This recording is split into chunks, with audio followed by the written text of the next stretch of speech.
Bonsoir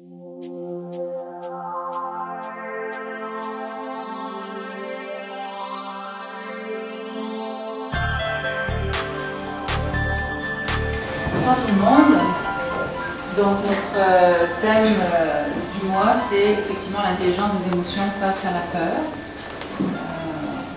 Il y a beaucoup de choses juste dans ce titre. C'est intelligence, émotion, peur. Et ils sont intimement reliés, comme on va le voir.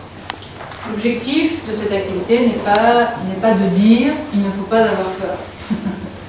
Parce qu'en fait, en réalité, la peur fait partie de l'existence. Nous, ce qui nous intéresse au travers de tout ce que l'on peut rencontrer dans le quotidien, c'est comment nous pouvons apprendre de ce que nous côtoyons, comment nous pouvons apprendre de ce à quoi nous nous confrontons pour pouvoir réussir à surmonter, à dépasser par soi-même les situations. N'importe quel type de peur, en premier lieu, agit ici.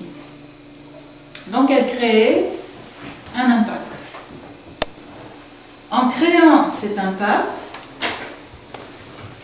immédiatement, il y a une transmission de cette façon-là et de cette façon-là. Ici, il peut y avoir paralysie, pas paralysie physique, mais on peut être figé. Et si on n'est pas figé, on peut avoir le souffle coupé.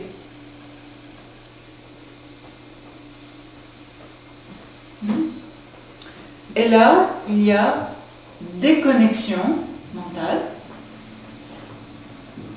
On ne sait plus penser, en fait. C'est comme si tout venait d'exploser. En réalité, c'est une implosion. Ce n'est pas une explosion, c'est une implosion. Donc je répète, ça c'est juste le processus qui est intéressant. La peur arrive, elle crée un impact, l'affectif crée un lien au niveau du plan physique, c'est-à-dire que le physique peut se sentir figé, mais aussi communique avec le mental. En fait, pourquoi il communique dans les deux plans? Parce qu'il y a un pont important entre ces trois plans. En fait, ce n'est pas l'événement en lui-même, c'est ce qu'il va produire en nous. Et c'est pour ça que c'est un petit peu plus nuancé, parce que quand je dis c'est la peur qui crée un impact affectif, en fait, la peur est dans un premier temps représentée dans notre imagerie mentale. C'est-à-dire on se fait une représentation de la situation. Et c'est pour ça que c'est quand même important, puisque bien souvent, comme on dit souvent, la montagne accouche d'une souris, c'est-à-dire bien souvent on se fait une idée on se représente une situation, et en réalité la situation n'est absolument pas ça. Pourquoi est-ce qu'il y a cette imagerie mentale? Pourquoi est-ce que l'on se représente d'une manière incroyable cette situation-là? Il y a deux éléments qui fonctionnent tout le temps ensemble. C'est l'aspect affectif et mental. Et on appelle ce circuit-là, c'est le circuit psychomental.